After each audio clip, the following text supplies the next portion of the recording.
नमस्कार साथियों, मैं जिग्नेश मेवानी। साथियों, आज भी गुजरात की विधानसभा में कल तक पूरा एक ओवरऑल बजट के बारे में डिस्कशन हुआ। आज गुजरात सरकार के कुछ स्पेसिफिक डिमांड्स स्पेसिफिक डिपार्टमेंट को लेकर बजट के ऊपर डिबेट हुई। तो आज जैसा कि मैंने अनाउंस किया है अपने फेसबुक पे एक पोस्टर के जरिए, सोशल जस्टिस और वेलफेयर डिपार्टमेंट का जो बजट है उसके बारे में बात करना है। मुझे लगता है कि मैं बहुत ईमानदारी के साथ कहूँ तो मैं सचमुच आज शेड्यूल कास्ट, शेड्यूल ट्राइब, दलित और आदिवासी समुदाय के जो साथी है उनके मुकाबले जो नॉन दलित, नॉन आदिवासी हमारे देश के साथी है, नागरिक है, उनके साथ एक प्रकार से थोड़ा बात और संवाद करना चाहता हूँ। सवाल ये कि यदि हमारा बजट है तो उसमें शेड्यूल कास्ट और शेड्यूल ट्राइब के लिए स्पेसिफिक प्रोविजन क्यों करनी पड़ती है? ये लोग बार बार बहुत ये सवाल पूछते हैं। उसका एक जवाब ये है कि सेक्सुअल अब्यूज, सेक्सुअल हरेसमेंट को लेकर इंडियन पिनल कोड में, आईपीसी में प्रोविजंस है, बावजूद उसके हमको पोस्को का कानून क्यों बनाना पड़ा? तो जो बहनें उम्र में 18 साल से कम है वो दूसरी बहनों के मुकाबले ज़्यादा वल्नरेबल रहती है। तो उनकी वल्नरेबिलिटी को कंसिडर करते हुए पोस्को का कानून बना है। उसी प्रकार आईपीसी है, यदि एक व्यक्ति दूसरे व्यक्ति के साथ हाथापाई करता है या गाली गलौज करता है तो आईपीसी में प्रोविजंस है उनके खिलाफ मुकदमा दर्ज करने का, ऑफेंस दाखिल करने का, एफआईआर करने का। तो सवाल यह है कि एट्रोसिटीज एक्ट क्यों बना फिर? तो इस मुल्क में स्वतंत्रता के इतने सालों के बावजूद, एक मॉडर्न आधुनिक संविधान हमको मिलने के बावजूद भी न छुआछूत खत्म हुई है, न सामाजिक भेदभाव खत्म हुआ है, न हमारे समाज में जो ऊंच नीच और का सोच है लोगों के दिलों में, दिमाग में, वो खत्म हुआ है, ना ही जाति के नाम पे गाली देना बंद हुआ है। तो जो व्यक्ति दलित समुदाय के व्यक्ति को, आदिवासी समुदाय के व्यक्ति को, एससी एसटी के नागरिक को फिजिकली असोल्ट करने के साथ साथ जाति के नाम पे गाली देता है, तब आईपी के साथ साथ एट्रोसिटीज एक्ट चाहिए। एट्रोसिटीज एक्ट में कुछ ऐसी प्रोविजंस है, वो इसलिए है कि आज भी भारत के अंदर दलितों को बांटी गई जमीनों के ऊपर गैर दलितों का गैर कानूनी कब्जा हो जाता है। आज भी बहुत से मंदिर खुले नहीं है। अभी एक बहुत बड़ा कैंपेन पूरे देश में मोदी साहब और भाजपा आरएसएस के लोग चला रहे हैं राम मंदिर का अयोध्या में। सवाल उनसे इतना पूछना चाहूंगा, क्या हमारे देश में सारे राम के मंदिर दलितों के लिए खुले हैं? नहीं है। तो इसीलिए protection of civil rights act या एट्रोसिटीज एक्ट आईपीसी के होने के बावजूद भी बना। इसी प्रकार जो बजट आता है उसमें सोशल जस्टिस डिपार्टमेंट का एक अलग बजट होता है। अब सोशल जस्टिस डिपार्टमेंट के बजट में दलित और आदिवासी के मोहल्ले में कितने पेवर ब्लॉक लगे, उनके इलाके में कितनी सड़क बनी, शेड्यूल कास्ट, शेड्यूल ट्राइब के छात्रों को कितना स्कॉलरशिप मिला, वो जो वेलफेयर स्कीम्स है उसके इम्प्लीमेंटेशन की बात तो होती है। वैसे तो गुजरात सरकार का इस वक्त का सोशल जस्टिस और वेलफेयर डिपार्टमेंट का बजट पिछले साल के मुकाबले कम हो गया है। एक भी नई स्कीम को इंट्रोड्यूस नहीं किया है। लेकिन आज किसी गवर्नमेंट स्कीम के ऊपर मैं बात नहीं करना चाहता, वो बहुत एक ब्यूरोक्रेटिक रवैया होगा। उसके ऊपर बात करने के लिए सोशल जस्टिस वेलफेयर डिपार्टमेंट के ऑफिसर लोग हैं। मुझे जो बात करना है कि सोशल जस्टिस वेलफेयर डिपार्टमेंट के बजट में क्या सोशल जस्टिस, सामाजिक न्याय को सुनिश्चित करने की, उसको एंश्योर करने की कोई बात है?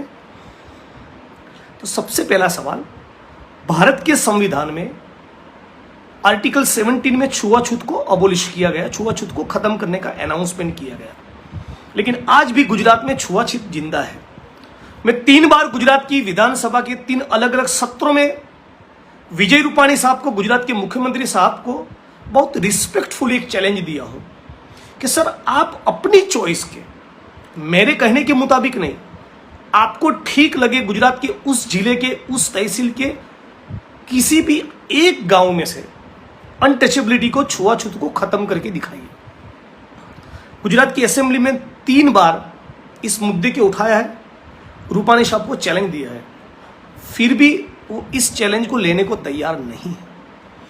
अब यदि सोशल जस्टिस वेलफेयर डिपार्टमेंट का बजट कल को थोड़ा स्कॉलरशिप में कुछ इंप्रूवमेंट भी कर देता है, या शेड्यूल कास्ट और शेड्यूल ट्राइब के मोहल्ले में थोड़े ज्यादा पेवर ब्लॉक भी डाल देता है, तो मुझे लगता है उसका कोई मतलब नहीं। स्वतंत्रता के इतने सालों के बाद भी आज भी एक इंसान दूसरे इंसान को छूने को तैयार ना हो। अब कृपया ये मत कहिएगा नहीं नहीं वो तो पुराने जमाने में होता था, आज ऐसा नहीं होता है। आज भी गुजरात, जिसको एक मॉडल स्टेट के तौर पे प्रोजेक्ट किया गया पूरे देश और दुनिया के सामने, उसके विकास का एक ढिंढोरा पीटा गया, उस गुजरात में भी बहुत बड़े स्केल पर छुआछूत, अनटचेबिलिटी जिंदा है। भारत के करीब करीब सारे राज्यों में छुआछूत जिंदा है और उसके लिए करीब करीब सारी पॉलिटिकल पार्टीज के लोग रिस्पॉन्सिबल है। किसी एक पॉलिटिकल पार्टी को मैं ब्लेम नहीं करना चाहता। अनटचेबिलिटी को, छुआछूत को खत्म किया जाए, सोशल जस्टिस को एंश्योर किया जाए। अनफॉर्चुनेटली किसी भी पॉलिटिकल पार्टी का एक जैसे कहते कमिटमेंट वाला एजेंडा कभी नहीं रहा है। It's an unfortunate thing. तो सवाल यह है कि यदि मैं माफ कीजिएगा, मैं बीच में से एक मुद्दा कहना भूल गया, तो गुजरात में नवसर्जन नाम की एक जानी मानी एनजीओ ने एक बहुत बड़ा स्टडी किया था 2009-10 में। उस सर्वे में यह पाया गया कि गुजरात के 1590 गांव में 1589 गुजरात के 1590 गांव में 96-97 टाइप्स की अनटचेबिलिटी पाई गई। मतलब कि एक व्यक्ति दूसरे व्यक्ति को छूने को तैयार नहीं है केवल इसलिए क्योंकि वो दलित है। नवरात्रि में उनको डांडिया खेलने नहीं मिलता, मंदिर में प्रवेश नहीं है, लंबी मूछ नहीं रखने देते, बाइक पे कोई जय भीम लिखे तो वो भी पसंद नहीं है, कुएं में से पानी नहीं भरने देते। तो आज भी छुआछूत के सारे ये प्रकार हमारे देश में करीब करीब सारे जिलों में, सारे तहसील में जिंदा है। अब सवाल ये होता है कि क्या इसको, ये जो समाज की ये जो मानसिकता है, क्या उसको बदलने की कोई जिम्मेवारी सरकार की नहीं? यदि आप छुआछूत को खत्म नहीं करना चाहते, सामाजिक न्याय को सुनिश्चित नहीं करना चाहते, तो इस बजट का क्या मतलब है? 3 बार कहने के बावजूद एक इलेक्टेड रिप्रेजेंटेटिव, एक चुना हुआ जनप्रतिनिधि गुजरात की असेंबली में सीएम को, सोशल जस्टिस वेलफेयर डिपार्टमेंट के मंत्री को चैलेंज देता है। अपनी चॉइस का कोई एक गांव, उसको आप अनटचेबिलिटी फ्री करके दिखाइए। उसके बावजूद भी सरकार इस चैलेंज को लेने को तैयार नहीं। गुजरात सरकार के इस बार के बजट में भी अनटचेबिलिटी को, छुआछूत को खत्म करने के लिए 1 पैसा अलॉट नहीं किया गया। न केवल इतना, कुछ साल पहले गुजरात सरकार के सोशल जस्टिस डिपार्टमेंट की ओर से एक ड्राइव चलता था गांव में कि जो गैर दलित है, जो नॉन दलित है, जो नॉन आदिवासी, उनके साथ एक बातचीत होती थी। उनको प्यार से बिठाकर गांव के मोहल्लों में समझाया जाता था कि हम लोग कौन सी दुनिया में जीते हैं। स्वतंत्रता के इतने सालों के बावजूद दलित को अपना भाई मानने को तैयार नहीं है। उनको कुएं में से पानी नहीं भरने देते, उनको मंदिर में नहीं जाने देते, लंबी मूछ रखने पे उनकी पिटाई करते हैं, उनके बाल काटने को तैयार नहीं गांव में। तो ये आप क्यों कर रहे हैं? ये तो ठीक नहीं है। तो एक इस प्रकार का संवाद, एक इस प्रकार का डायलॉग होता था, उसकी जो स्कीम थी उसको भी गुजरात सरकार ने बंद कर दिया है। और आज भी गुजरात में हजारों की तादाद में ऐसे गांव है जहां पर छुआछूत जिंदा है। तो सोशल जस्टिस और वेलफेयर डिपार्टमेंट के इस बजट में छुआछूत को लेकर कुछ नहीं है। ये एक बात। दूसरी बात, गुजरात में और पूरे देश के अंदर आज भी मैन्युअल स्कैवेंजिंग, सर पे मैला ढोने की प्रथा जिंदा है। आज भी मैंने गुजरात के ईश्वर परमार, जो हमारे सोशल जस्टिस डिपार्टमेंट के मंत्री हैं, उनको कहा कि आपको कभी इस बात से कोई मतलब है कि एक इंसान को दूसरे मनुष्य के एक्सक्रीटा में हाथ डालना पड़ता है? आप सोच सकते हैं, सारे भारतवासी जो रेलवे में मुसाफरी करते हैं और रेलवे के टॉयलेट्स को यूज करते हैं, वो सारा जो वेस्ट है जो रेलवे की पटरी पर गिरता है उसको कौन उठाता है? कभी हमने सोचा है उसके बारे में? स्वतंत्रता के इतने सालों के बावजूद भी सर पे मैला ढोने की प्रथा आज भी जिंदा है, पूरे गुजरात में, पूरे भारत में। उसको लेकर भी हमारे बजट में कुछ नहीं है। एक पैसे का अलॉटमेंट इस फिल्दी, ऑब्नोक्शियस, इनह्यूमन प्रैक्टिस को खत्म करने के लिए एक फुटी कौड़ी अलॉट नहीं की। मतलब ना ही छुआछूत को लेकर कोई कमिटमेंट है, ना ही मैनुअल स्कैवेंजिंग को खत्म करने के लिए। तीसरी बात, गुजरात में और पूरे देश में शेड्यूल कास्ट, शेड्यूल ट्राइब सब प्लान नाम की गवर्नमेंट की स्कीम है। मान के चलिए आप हेल्थ मिनिस्टर हैं और आपको गुजरात के किसी भी जिले में 2 नए अस्पताल बनाने हैं। उसका बजट कहाँ से आएगा? स्वाभाविक है, ऑब्वियस है, वो बजट हेल्थ डिपार्टमेंट में से आएगा। यदि आप होम मिनिस्टर हैं, यदि आपको 10 पुलिस थाने बनवाने हैं सूरत में, उसका बजट कहाँ आएगा? कहाँ से आएगा? स्वाभाविक है कि होम डिपार्टमेंट से। शेड्यूल कास्ट, शेड्यूल ट्राइब सब प्लान के पैसे पिछले 20 साल में इस प्रकार के कामों के लिए खर्च कर दिए गए। मैं दोबारा समझाता हूं, शेड्यूल कास्ट, शेड्यूल ट्राइब सब प्लान का पैसा जो शेड्यूल कास्ट और शेड्यूल ट्राइब के पीछे ही खर्च करना है, उसको दूसरे कामों में खर्च कर दिया गया। जैसे मोदी साहब का नेटिव प्लेस है वडनगर, वहाँ एक कीर्ति तोरण नाम की बहुत ऐतिहासिक जगह है, बहुत ऐतिहासिक प्लेस है वडनगर, मेरी बहुत पसंदीदा जगह है। सवाल यह है, उसके ऊपर डॉक्यूमेंट्री नहीं बननी चाहिए। गुजरात सरकार ने उसके ऊपर डॉक्यूमेंट्री बनाई भी, लेकिन उसका बजट आना चाहिए था इंफॉर्मेशन एंड ब्रॉडकास्टिंग डिपार्टमेंट से। कहाँ से आया वो पैसा? शेड्यूल कास्ट सब प्लान में से।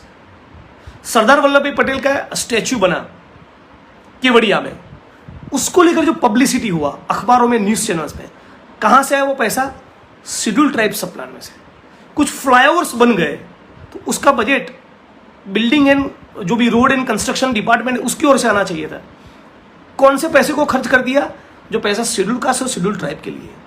तो शेड्यूल कास्ट, शेड्यूल ट्राइब सब प्लान का पैसा केवल शेड्यूल कास्ट और शेड्यूल ट्राइब का व्यक्ति ही बेनिफिशियरी बने, वही उसका लाभार्थी बने, उस प्रकार से उसको खर्च करना था। उसके बजाय दूसरे कामों में उसको खर्च कर दिया। कितनी बड़ी तादाद में? करोड़ों की तादाद। ऐसा माना जाता है कि पिछले 20 साल में गुजरात में 20,000 करोड़ से ज्यादा का नुकसान हुआ है।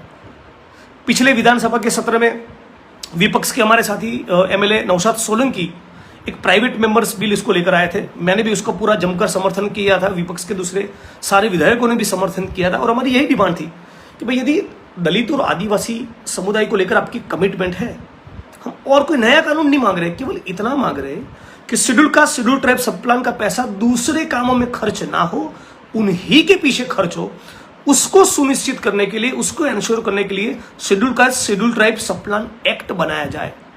सरकार ने साफ तौर पे मना कर दिया। मतलब कि यदि दलित और आदिवासी को आवंटित पैसा दूसरों कामों में वेस्ट कर दिया जाए, दूसरे कामों में उसको यदि लगा दिया जाए, तो सरकार के पेट का पानी नहीं हिलता। बल्कि गुजरात की विजय रूपाणी सरकार कहीं ना कहीं यही चाहती है कि पैसा दलित और आदिवासी के नाम पे अलॉट किया हो और उसको अपनी जहां मर्जी चले वहां उसको काम पे लगा दिया जाए।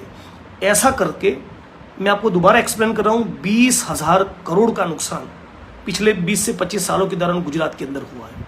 ये बहुत बड़ी अमाउंट है। तो एक आर्टिकल 17 में छुआछूत को खत्म करने की प्रोविजन के बावजूद, छुआछूत को खत्म करने के लिए, छुआछूत के खिलाफ कोई ड्राइव चलाने के लिए बजट में कोई अलॉटमेंट नहीं, एक पैसा नहीं, फूटी कौड़ी नहीं। 2, मैनुअल स्कैवेंजिंग को खत्म करने के लिए एब्सोल्युटली नथिंग, एक फूटी कौड़ी नहीं। 3, शेड्यूल कास्ट, शेड्यूल ट्राइब सब प्लान का पैसा अब किसी भी दूसरे कामों में खर्च नहीं होगा, उसको लेकर भी सरकार का कोई कमिटमेंट बिल्कुल ही नहीं। दूसरी एक बात, मैं पिछले कुछ दिनों पहले आपने देखा होगा इसी फेसबुक के माध्यम से गुजरात के भावनगर जिले के घोघा तहसील के अमराभाई बोरीचा के बारे में बताया था।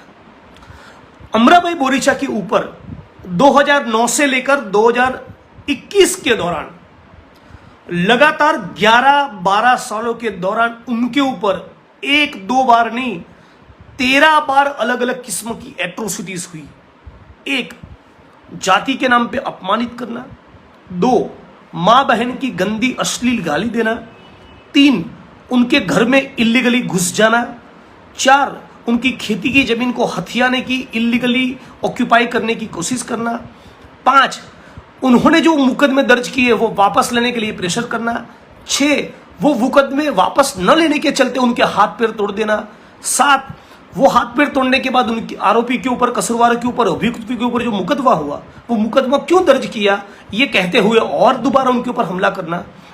ऐसे 2009 से लेकर 2021 तक इन अमराभाई बोरीचा के ऊपर 13 बार हमले हुए। 13 अलग अलग किस्म की एट्रोसिटीज उनके ऊपर हुई। अब सोचिएगा, एट्रोसिटीज एक्ट का पूरा नाम क्या है? Prevention of atrocities on scheduled caste and scheduled tribe act, यानी कि दलित और आदिवासी के ऊपर उत्पीड़न ना हो उसको रोकने के लिए कानून बना है। 1955-56 में, यदि मैं गलत नहीं तो, protection of civil rights act नाम का कानून आया अनटचेबिलिटी रिलेटेड ऑफेंसेस के लिए। बाबा साहब अम्बेडकर ये कानून बनाए थे छुआछूत की प्रैक्टिस को खत्म करने के लिए। मान के चलिए किसी गांव के अंदर दलितों को मंदिर में प्रवेश नहीं है, या कुएं में से पानी भरने नहीं देते, या और किसी प्रकार की अनटचेबिलिटी है, और आपने हाथ जोड़कर विनती किया, डायलॉग किया, संवाद किया, समझाया, उसके बावजूद भी यदि वो नहीं मानते तो protection of civil rights act के तहत उनके ऊपर ऑफेंस दर्ज हो सकता है, उनके ऊपर एफआईआर हो सकती है। इसके लिए कानून बना। इस कानून के बावजूद भी न डिस्क्रिमिनेशन खत्म हुआ, न छुआछूत खत्म हुई, न जाति के नाम पर हिंसा खत्म हुई। तब भारत की पार्लियामेंट ने, सारे पॉलिटिकल पार्टीज ने मिलकर 1989 में एट्रोसिटीज एक्ट बनाया। तो मैं दोबारा कहता हूं, इस एट्रोसिटीज एक्ट का पूरा नाम है prevention of atrocities on scheduled caste scheduled tribe act, यानी कि दलित और आदिवासी के ऊपर उत्पीड़न हो फिर तो स्वाभाविक है पुलिस को ऑफेंस दर्ज करना है, गिरफ्तारी करनी है, मुकदमा चलाना है, ट्रायल चलेगी पूरी। वो तो आईपीसी के तहत ऑफेंस दर्ज हुआ तब भी होगा। लेकिन इस एक्ट का, एट्रोसिटीज एक्ट का मेन पर्पस ये था, आज भी उसका मेन पर्पस ये है कि दलित और आदिवासी का यदि उत्पीड़न होने वाला है तो उसको रोका जाए। अब सवाल ये, मान के चलिए मैं गुजरात के, मध्य प्रदेश के, राजस्थान के, यूपी के, बिहार के किसी जिले में मैं खुद एक एसपी हूं, हमको कैसे पता चलेगा? सपना आएगा क्या कि यहां पर एट्रोसिटी होने वाला है? ऐसा स्वाभाविक सवाल किसी को हो सकता है। तो प्रिवेंटिव मेजर्स, एट्रोसिटीज को रोकने के लिए कैसे कैसे क्या किया जाए, मतलब किस प्रकार से प्रिवेंटिव मेजर लिया जाए? उन गांव जहां पर आज भी छुआछूत जिंदा है, वहां पर कास्ट वायलेंस होने की गुंजाइश ज्यादा है, तो वहां पर पुलिस प्रिवेंटिव मेजर्स ले सकती है। वो गांव जहां पर दलितों को आवंटित की गई हजारों एकड़ जमीन के ऊपर गुंडों का, एंटी सोशल एलिमेंट्स का गैरकानूनी कब्जा है, तो वहां पर जब दलित और आदिवासी अपनी मालिकी की जमीन का पोजीशन लेने के लिए जाएंगे तो वहां पर टकराव की, कॉन्फ्लिक्ट की गुंजाइश है। उस वक्त दलित या आदिवासी किसी हत्या का या पिटाई का, असोल्ट का शिकार ना बने, वहां पर आप प्रिवेंटिव मेजर्स ले सकते हैं। इसीलिए कानून बना था। अब अमराभाई बोरीचा के ऊपर एक बार हमला हुआ, 2 बार हमला हुआ, 3 बार, 4 बार, 13 बार लगातार हमला हुआ है, उसके बावजूद उतना पुख्ता रिक्वायर्ड पुलिस प्रोटेक्शन उनको नहीं दिया गया। तो सवाल है कि क्यों नहीं दिया गया? जो कसूरवार थे उनके दिलों में, उनके मन में उतना खौफ क्यों नहीं बिठाया गुजरात की पुलिस और प्रशासन ने, ताकि वो दोबारा उस प्रकार हमले की कोई कोशिश न करे? ये जो एंटी सोशल एलिमेंट्स है, जो कास्टिस्ट लोग हैं, जो सामंती दिमाग से ऑपरेट करते हैं, उनके मन में कुछ तो डर बैठना चाहिए ना कि हमारी जब वो अपनी जब मर्जी है तब दलित और आदिवासी के ऊपर हमला करे, और गुजरात की पुलिस और प्रशासन ऐसे हाथ धर के बैठे रहे, ये तो ठीक नहीं है। तो अमराभाई बोरीचा का केस बहुत क्लासिक एग्जाम्पल है किस हद तक, किस कदर पूरे गुजरात के अंदर एट्रोसिटीज का कानून फैल गया है। फिर जब 13 बार उनके ऊपर हमले होने के बावजूद वो आदमी अपनी जगह से बिल्कुल हिला नहीं, गरीबों के, वंचितों के, शोषितों के, दलितों के हक और अधिकार के लिए आदमी जो वो लगातार लड़ता रहा, आखिरकार 14वें अटेम्प्ट में उनका खून कर दिया। अब जब खून हुआ उनका, तो वहां पर पुलिस मौजूद थी, और पुलिस के प्रोटेक्शन के बावजूद उनके घर के अंदर घुसकर उनकी हत्या कर दी गई। उनके परिवार के लोग और दूसरे जो सामाजिक आंदोलन के साथी, उनका लगातार ये कहना है कि ये हत्या हुई उसके पहले लोकल पुलिस स्टेशन के एक पुलिस सब इंस्पेक्टर सोलंकी को बार बार ये लोग रिक्वेस्ट कर रहे थे कि कृपया मुझे पुख्ता पुलिस प्रोटेक्शन दीजिए, मेरी जान पर बनाई है, कभी भी मेरी हत्या हो सकती है। उसके बावजूद उस पीएसआई ने कोई कॉग्निजेंस नहीं लिया। आज उस पीएसआई के ऊपर 3 तारीख को भावनगर पुलिस में, गुजरात के भावनगर जिले की पुलिस ने एट्रोसिटीज की सेक्शन 4, जो विलफुली नेग्लेक्टिंग द ड्यूटी, मतलब कि जानबूझकर अपनी फर्ज को अदा नहीं करना, उसकी धारा के तहत मुकदमा दर्ज हुआ है। कब? 3 तारीख को। 3 तारीख से लेकर अब तक 14 दिन हो गए, कल 15वां दिन होगा। तो आज गुजरात की विधानसभा में मैंने गुजरात के होम मिनिस्टर और ईश्वर परमार, जो सोशल जस्टिस और वेलफेयर डिपार्टमेंट के मंत्री, दोनों को सवाल पूछा कि एक छोटे से पुलिस सब इंस्पेक्टर की गिरफ्तारी क्यों नहीं हो रही? क्या इस मुल्क में, क्या इस गुजरात में दलितों की जान की कोई कीमत नहीं? दुख और चिंता इस बात का है कि मैंने जब इस मुद्दा उठाया, बाकी के जो सारे एमएलए थे उनको खड़ा होकर रिस्पेक्टफुली होम मिनिस्टर साहब और ये सोशल जस्टिस डिपार्टमेंट के मंत्री को ये कहना चाहिए था कि बात तो सही है कि जब पीएसआई के खिलाफ ऑफेंस दर्ज हो चुका है और उसकी की नेग्लिजेंस के चलते उसी ने अपनी जिम्मेवारी से हाथ खड़े कर दिए, उसी के चलते अमराभाई बोरीचा की हत्या हो गई, उसके बावजूद यदि आप उसकी गिरफ्तारी नहीं करते, ये तो किसी कीमत पर नहीं चलेगा। तो ये बात कहने के लिए दूसरे विधायक खड़े नहीं हुए। तो ये एट्रोसिटीज के साथ जुड़ा हुआ मामला तो मैं आज आपको ये एक्सप्लेन कर रहा हूं। अब सवाल ये, एट्रोसिटीज एक्ट में जो एग्जीक्यूटिव मजिस्ट्रेट है, गुजरात में हम जिसको मामलतदार बोलते हैं, सब डिविजनल मजिस्ट्रेट गुजरात में हम जिसको प्रांत अधिकारी बोलती है, और डीएम डिस्ट्रिक्ट मजिस्ट्रेट यानी कलेक्टर, उनका भी रोल आता है। अरमुगम सर्वे वर्सेस स्टेट ऑफ तमिलनाडु नाम का सुप्रीम कोर्ट ऑफ इंडिया का एक जजमेंट ये कहता है, मैं बात करने वाला बजट के ऊपर ही, अभी इस एक्ट के ऊपर क्यों चला और दोनों के बीच में क्या लिंक है मैं आपको समझाऊंगा, सुनिएगा। अरमुगम सर्वे वर्सेस स्टेट ऑफ तमिलनाडु वाले जजमेंट में सुप्रीम कोर्ट ऑफ इंडिया ने यह कहा है कि यदि एट्रोसिटीज की कोई complain executive magistrate, sub divisional magistrate, district magistrate और एसपी के खिलाफ यदि कोई भी दलित और आदिवासी व्यक्ति करता है और यदि ये मामलतदार, प्रांत अधिकारी, कलेक्टर और एसपी उसका कॉग्निजेंस लेकर ऑफेंस दर्ज नहीं करते या तुरंत गिरफ्तारी नहीं करते, तो उनके खिलाफ भी डिपार्टमेंटल चार्जशीट होना चाहिए। दूसरा, एट्रोसिटीज एक्ट में ऐसा प्रोविजन है कि कोई भी एट्रोसिटी की घटना होती है तो एग्जीक्यूटिव मजिस्ट्रेट को, सब डिविजनल मजिस्ट्रेट को, डीएम को और एसपी को उस स्पॉट पे जहां पर वो वारदात हुई, जहां पर घटना हुई, जहां पर एट्रोसिटी हुई, वहां पर जाकर स्पॉट इंस्पेक्शन करना रहता है। उस स्पॉट इंस्पेक्शन का रिपोर्ट तैयार करना रहता है। वो रिपोर्ट तैयार करके डीजी को, होम सेक्रेटरी को, होम मिनिस्टर को और सीएम को देना रहता है। क्यों? ताकि सीएम की चेयरमैनशिप में सीएम अध्यक्ष रहेंगे और साल में 2 बार मीटिंग होगी एट्रोसिटीज के मॉनिटरिंग और सुपरविजन को लेकर हर एक स्टेट में। पिछले 20 साल में हर एक साल में 2 के हिसाब से 40 इस प्रकार की मीटिंग होनी चाहिए थी। 5-7 से ज्यादा एक भी मीटिंग नहीं हुई। अब जब सीएम की चेयरमैनशिप में पूरे गुजरात के सारे एसपी ने, कलेक्टर ने, मामलतदार ने, प्रांत अधिकारी ने एट्रोसिटीज घटना के रिस्पॉन्स में स्पॉट इंस्पेक्शन किया कि नहीं, यदि किया तो उसमें विक्टिम को कितना लॉस हुआ उसका कोई रिपोर्ट बनाया कि नहीं, उसके पूरे फॉलोअप के लिए, मॉनिटरिंग के लिए, सुपरविजन के लिए सीएम को बैठने का रहता है। लेकिन गुजरात के सीएम विजय रूपाणी इस प्रकार की मीटिंग को कभी कंडक्ट ही नहीं करते। हद ये है कि पिछले साल जब इस प्रकार की मीटिंग का आयोजन हुआ तब एमएलए के तौर पे मुझे इनवाइट नहीं किया, विच इज एब्सोल्युटली इलीगल, बिल्कुल ही गैर कानूनी है। एमएलए इस कमेटी का सदस्य रहता है विशेष तौर पे तब जब वो शेड्यूल कास्ट और शेड्यूल ट्राइब का एमएलए रहता है।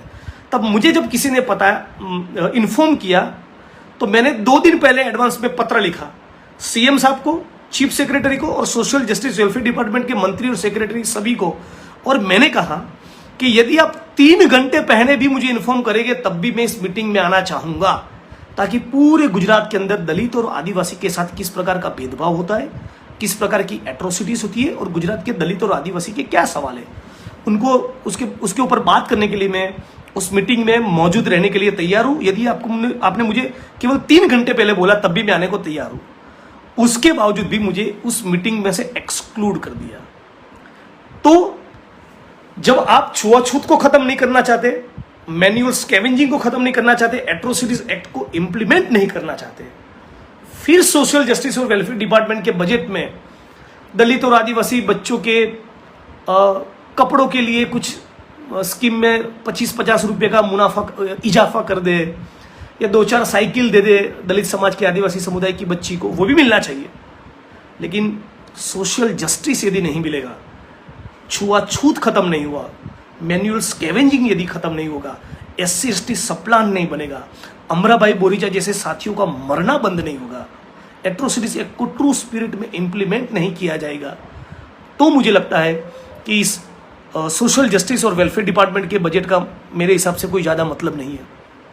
साथ साथ कल शाम से लेके अब तक बहुत से लोगों के मेरे मोबाइल के ऊपर फ़ोन आए हैं, टेक्स्ट मैसेज SMS आए हैं और व्हाट्सएप के ऊपर भी मैसेज आए हैं कि गुजरात में PSI की 300 के करीब पोस्ट के लिए शेड्यूल कास्ट का जो 7% गुजरात में आरक्षण है, उस 7% आरक्षण अनामत के हिसाब से 300 PSI की पोस्ट में से 20 या 21 पोस्ट शेड्यूल कास्ट के PSI को लेकर रिजर्व्ड होनी चाहिए थी, लेकिन केवल एक ही पोस्ट गुजरात की विजय रूपाणी सरकार अपने नोटिफिकेशन के मुताबिक देना चाहती है।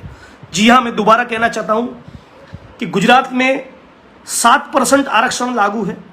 यदि 300 पुलिस सब इंस्पेक्टर की भर्ती हो रही है, उनको यदि PSI को सरकारी नौकरी में भर्ती करना है, तो 7% के रिजर्वेशन के आरक्षण के मुताबिक 21 पोस्ट उनके लिए होनी चाहिए। कितनी पोस्ट का अनाउंसमेंट हुआ है, कितनी पोस्ट डिक्लेयर की है? केवल 1। मतलब कि पूरी आरक्षण की पॉलिसी को एक प्रकार से प्राइवेटाइजेशन के जरिए खत्म किया जा रहा है, और अब जब सरकारी नौकरी होगी तो उसमें भी आरक्षण को लागू नहीं किया जाएगा। इस प्रकार का प्राइमा फेसी इस नोटिफिकेशन से पता चल रहा है श्रम और रोजगार और लेबर एंड एम्प्लॉयमेंट डिपार्टमेंट के बजट के ऊपर मुझे जिस दिन बोलने का मौका मिलेगा, 110% केस में इस मुद्दे को मैं उठाऊंगा। मुझे लगता है कि आज के दिन के लिए इतना काफ़ी है। मैं जैसा कि मैंने अपनी इस फेसबुक लाइव के प्रारंभ में ही कहा कि आज मेरा मकसद कहीं ना कहीं दलित और आदिवासी समुदाय से जो बिलोंग नहीं करते उनको थोड़ा सेंसिटाइज करना था। मैं चाहता हूं कि गुजरात में वो लोग जो पैदाइशी, जो जन्म से शेड्यूल कास्ट और शेड्यूल टाइप से नहीं है, वो लोग भी दलितों के साथ खड़े हों। वो लोग भी ये कहे कि आखिर बजट में अनटचेबिलिटी की ड्राइव के लिए एक पैसा क्यों नहीं है? ये तो कैसे चलेगा? मैं चाहता हूँ कि ऐसे प्रगतिशील लोग गुजरात में हो, पूरे देश में हो, वो अनटचेबिलिटी के खिलाफ कोई ड्राइव लॉन्च करे, कोई कैंपेन लॉन्च करे। मैं चाहता हूँ कि शेड्यूल कास्ट, शेड्यूल ट्राइब सबप्लान का पैसा दूसरे कामों में खर्च हो रहा है, इस मुद्दे के ऊपर असेंबली में वो लोग बोले जो शेड्यूल कास्ट, शेड्यूल ट्राइब के MLA नहीं है। मैं चाहता हूँ कि मैन्युअल स्कैवेंजिंग आज भी जिंदा है, आज भी सफाई कर्मी को गटर में उतरकर मरना पड़ रहा है। इन सारे मुद्दों को लेकर यदि हमारे बजट में कोई प्रोविज़न नहीं है, तो मैं मानता हूँ सोशल जस्टिस और वेलफेयर डिपार्टमेंट का पूरा ये बजट फेल है। और आज हमारे बजट के सेशन में सोशल जस्टिस और वेलफेयर डिपार्टमेंट की इस पूरी मीटिंग के दौरान, जैसा कि मैंने कहा कि मैंने बार बार अमराबाई बोरीचा के बारे में कहा कि छोटे से PSI की गिरफ्तारी क्यों नहीं हो रही, तब दूसरे MLA कोई ज़्यादा समर्थन में खड़े नहीं हुए। ये भी गुजरात और देश के दलितों की एक हकीकत, एक सच्चाई है। तो आप तमाम साथियों का धन्यवाद, शुक्रिया अदा। और भी आने वाले दिनों में और भी बजट के दूसरे पहलू के ऊपर मैं आपके साथ बात करता रहूँगा। और एक मैसेज आया है कि कुछ साथियों के सवाल जवाब के ऊपर भी कुछ रिस्पॉन्ड किया जाए। जिग्नेशभाई, પોલીસના ग्रेड पे विषय તમે गृहमंत्री ने पत्र लख्यो હતો। राठौड़ बापू नाम से कोई साथी लिख रहे कि गुजरात की पुलिस के ग्रेड पे को लेकर आपने गृह मंत्री को पत्र लिखा था, उसके बारे में कुछ करिएगा। बिल्कुल, मैं दोबारा भी उसके बारे में जब भी मौका मिलेगा तब उसके ऊपर बात रखूंगा, और भी आपके कहने पर, आपके सुझाव पे और भी उसके बारे में लिखूंगा। न केवल इतना, कल को यदि इस मुद्दे को उठाते हुए यदि किसी भी व्यक्ति को आंदोलन करना है तो मैं डेफिनेटली आपके साथ आंदोलन में खड़ा रहूंगा। साथ साथ ये पुलिस सब इंस्पेक्टर की, पीएसआई की जो भर्ती में ये आरक्षण की नीति को एक प्रकार से खत्म करने वाली जो बात सामने आई है, उसको लेकर कल 4 साढ़े 4 बजे के करीब अहमदाबाद कलेक्टर ऑफिस के बाहर हमारी टीम के सारे साथी धरने पर बैठने वाले हैं। आप तमाम साथियों से भी अनुरोध है, गुजरात के जो भी विशेष तौर पे अहमदाबाद के 1 से ज़्यादा दलित संस्थाएं संगठन के सारे साथियों को अपील करता हूं, कल आप भी उस डेमोन्स्ट्रेशन में जुड़िए और इस मुद्दे को थोड़ा बुलंद किया जाए। पीएन राठौड़ हमारे बहुत ही करीबी साथी है, बनासकांठा जिले के थराद से। पीएन राठौड़ कहते हैं कि प्राथमिक शालाનું શિક્ષણ બિલકુલ ખાડે ગયેલું છે। मतलब जो प्राइमरी एजुकेशन है गुजरात में वो बहुत ही खस्ता हालत में है और તેમાં કોઈ શિક્ષકોનો દોષ નથી, ઉપરથી આદેશ છે 1 થી 8 ધોરણ સુધી કોઈ પણ વિદ્યાર્થીને નાપાસ ન કરવો। मतलब कि ऊपर से ही सरकार का आदेश है कि बच्चों को फेल न किया जाए, लेकिन साथ में ठीक से पढ़ाया भी न जाए, अच्छी स्कूल का निर्माण भी न हो, जितनी रिक्वायरमेंट है उसके प्रपोर्शन में टीचर्स की भर्ती भी न किया जाए और फिर स्टूडेंट्स को पास कर दिया जाए। मतलब कि रिकॉर्ड ठीक ठाक लगना चाहिए, फिर बात अंदर से खोखली हो, पोली हो तो वो चलेगा। इस प्रकार से एजुकेशन डिपार्टमेंट का हमारा कहीं ना कहीं अप्रोच है। आनंद वोरा नाम के साथी लिख रहे हैं कि पीएसआई भर्ती में एससी ना लोगों ने प्रॉब्लम थाय छे, एना विषय पर बात रजू करो। मैंने अभी इस फेसबुक लाइव में भी उस मुद्दे को उठाया है और बहुत ही जल्द गुजरात की असेंबली में जब भी मौका मिलेगा इस मुद्दे को मैं डेफिनेटली उठाने वाला हूँ। मैं उम्मीद करता हूँ कि गुजरात के दलित और आदिवासी समुदाय के युवा साथी भी इस पहलू को, इस डायमेंशन को, इस बात को समझे कि वेलफेयर स्कीम जिससे आर्थिक लाभ हो, जिससे इंफ्रास्ट्रक्चरल डेवलपमेंट हो, मानिए कि फ्लाईओवर बने, सड़क बने, पेवर ब्लॉक बने, बिजली का खंभा लगे, स्कूल बने, ये एक चीज़ है। लेकिन सामाजिक न्याय की जो लड़ाई है, समाज में जो ऊंच नीच का जो ख्याल है, जो भेदभाव है, उसको ख़त्म करने के लिए भी बजट में प्रोविज़न होनी चाहिए। ये भी पॉलिटिकल पार्टीज़ का, सरकार का एजेंडा होना चाहिए, समाज का भी एजेंडा होना चाहिए। और आने वाले दिनों में हम लोग इस प्रकार से फेसबुक लाइव में बात करते रहेंगे और उम्मीद करता हूँ कि बहुत जल्दी वो दिन आए जब इस मुल्क पे न कोई दलित हो, न कोई सवर्ण हो, सारे लोग केवल भारतीय नागरिक हो, भारतीय हो, इंसान हो। Thank you so much.